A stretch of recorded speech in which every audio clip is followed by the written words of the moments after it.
In cycling, there are hard rides, and then there's the Dragon Ride. 296 kilometers, 4,400 meters of climbing, all in a single day. It's one of the hardest sportives in England and possibly in Europe, and I signed up for it. In this video, I'm going to take you through everything I've done to prepare. The highs, the lows, the mistakes, and we're going to find out whether or not I'm actually prepared to take on this ridiculous challenge. So why sign up for something like this?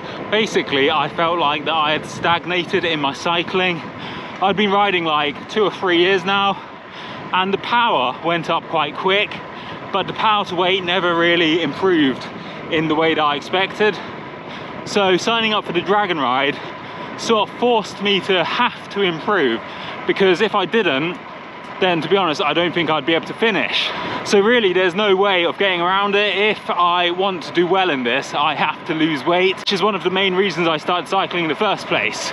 The Dragon Ride felt like the ultimate deadline. No hiding, no shortcuts, just one massive day in the saddle that would expose any weaknesses. If I didn't prepare properly for this, I would be in for a huge, huge shock. I signed up late last year. Back then, I had grand ideas of a really long build-up and transforming into a proper lightweight climber type. What actually happened, however, was winter. Winter training is never glamorous. Most of it was spent indoors grinding out the miles on Zwift. Solid volume, but not much structure at all. I wasn't on any sort of training plan. Mostly I was just logging hours and doing the climb portal. Not particularly efficient, but better than nothing. Part of the reason for this was that my smart trainer was on its last legs. ERG mode didn't work. The resistance was pretty sketchy most times, and to be honest, it felt more like a dumb trainer than a smart trainer. In the end, I had to use the power meter from my bike to get some semblance of accuracy from it. Trying to do structured workouts on this dying smart trainer was definitely out of the question. But in March, that all changed. On March 20th, after a 3-month wait, my new smart trainer finally arrived. It was the brand new jet black Victory. The arrival of this marked the start of a proper training block. With a new smart trainer, I could actually finally do some proper structured training. However, I only had 12 weeks until the start of the Dragon Ride. I wanted to find a good training app to use. I've tried most of them, such as Trainer Road, Wahoo, all those things. But this time I thought I'd try something new. So I settled on using Xert. Xert is a pretty powerful and very cycling specific platform. It doesn't just do workouts based on your FTP, it has a whole load of metrics under the hood that it uses to help you improve as efficiently as possible. However, there was just one big problem. When I told Xert what I wanted to do, it came out with a pretty negative assessment. You will not be ready in time, is what it said. What a great start. To be honest though, that did not surprise me. The scale of this challenge is utterly ridiculous. Let me try and put it into context for you. The Queen stage of this year's Giro Italia, where Simon Yates attacked on the Mortiolo, that was 205 kilometers long with 4,700 meters of climbing. The Dragon Ride is 90 kilometers longer than that with 4,400 meters of climbing. So 90 kilometers longer than a Grand Tour Queen stage with around the same amount of climbing. It is utterly, utterly ridiculous. So yeah, it's a pretty big ride, and I am not a climber. When I started training properly on March 20th, these were my stats. Weight, 95.3, FTP, 299 watts, a solid amount of raw power, but in terms of watts per kilo, it's not great. That came in at 3.13. Over the next 12 weeks, I trained pretty consistently. Xert adjusted my targets daily. Some weeks were pretty brutal and some were recovery weeks, but over time the numbers gradually started to increase. As of June 14th, 1 week out from the ride, here were my stats. Weight, I was down 5 kilograms, 90 kilograms exactly. FTP, a solid increase of 10 watts. I was now at 309. How does that translate into watts per kilogram? 3.43. An increase of 0.3. Not bad at all from just 3 months of proper training. It doesn't end there. Like I said earlier, Xert tracks a whole load of different metrics and all of them went up. My peak power was up almost 200 watts, 1,070 to 1,294, pretty solid. 10-minute power up around 15 watts, 337 to 351.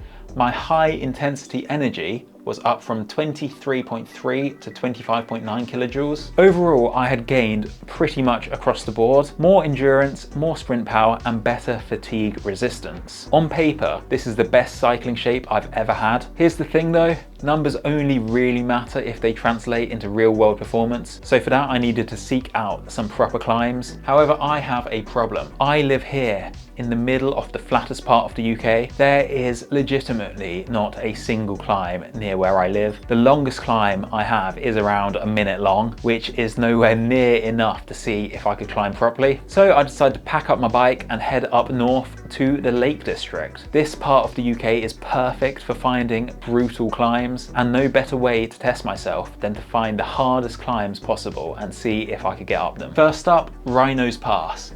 This was absolutely brutal. It's around 2.5 kilometers long with an average gradient of 13%. Even worse than that, the peak gradients are around 30, which is just insane.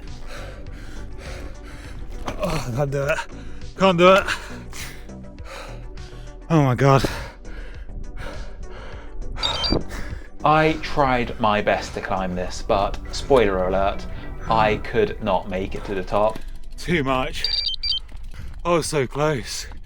It's just there. Oh.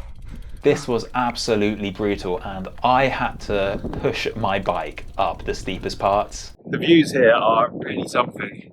If you want to go cycling in the UK, this is definitely the place to go. Next up came the Struggle. This one was not quite as hard as Rhino's Pass, but still a pretty solid climb. This one's around 4 kilometers at 8.2%. The steepest parts of this climb were around 25%, but fortunately it didn't have the sustained gradients of Rhino's Pass.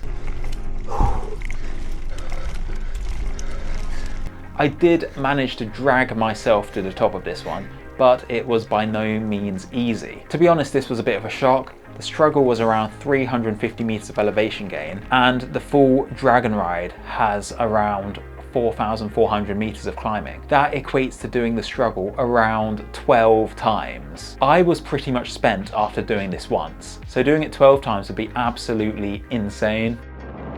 Those climbs in the Lake District did really shock me.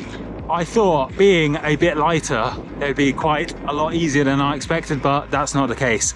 And to be honest, the seeds of doubt did begin to sow. It's all well and good improving your numbers, but sometimes that doesn't actually translate to going faster. To be honest, the trip to the Lake District did force me to rethink things. I felt like I might have bitten off more than I could chew. 4,500 meters of climbing is still going to be insane, and to be honest, I'm not sure if I'd even be able to finish a ride of that distance. The climbing is still so hard for me. I mean, I'm improving, that's for sure, but I don't think it's enough yet. So in the end, I decided to drop down a distance. Instead of doing the full route, I decided to drop down to the Gran Fondo route. This one is still pretty brutal. Instead of 296 kilometers, it's a mere 215. And instead of 4,400 meters, it's 3,300 meters.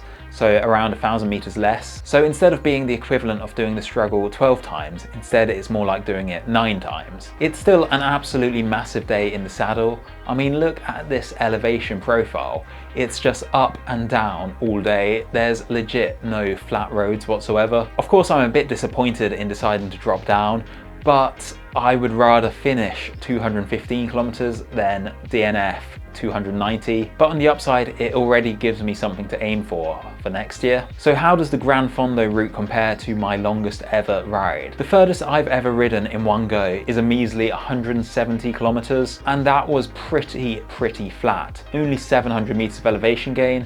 So the Gran Fondo route is still going to be 40 kilometers more with an added 2,500 meters of climbing. So this is still going to be absolutely brutal for me. This is definitely going to be the hardest ride of my life by far. All right, so what am I thinking in terms of goals? Basically, this is such a long and horrible ride that, to be honest, priority one has to be just finishing, especially when there's so many descents, and I'm not a particularly confident descender, so making sure I get down all of those without having enough is the main focus here. In terms of time, it's hard to say. I would like to be in the top half, but that might be pushing it a bit much. I don't know what that would be in terms of actual time, but top half would be utterly fantastic. Probably like 10, 11 hours, I reckon, but it's hard to say. I'm currently out in my taper week, a pretty chill ride, trying to average around 200 watts. There is one major bad thing, and that is that the weather forecast for the weekend looks terrible. It's supposed to be the hottest weekend of the year. Temperatures around 30 degrees, which is not good. I do not know how my body will react to the heat. I've done a few workouts in the heat, but not enough. There's lots of feed stations, lots of water stops, so it shouldn't be a problem actually staying hydrated, but I just don't know how I will feel a couple of hours into the ride, so that's my main concern. Apart from that, it should go all right. I feel like I've done as well a preparation as I could, but you've always got to take into account it's my first time doing a huge long ride like this, so you can't control everything. All right, wish me luck. All right, that's pretty much it. I'll be posting on Strava the ride, so if you follow me there, you'll be able to see if I succeed before I put the next video out. Hopefully it should all go well, but you never know with these things. So stay tuned for the next video where I'll take you through what happens on race day. I'm pretty nervous still, but it should be a good day out. Race day is on Sunday, so give me your thoughts and prayers. All right, that's it from me. See you in the next one.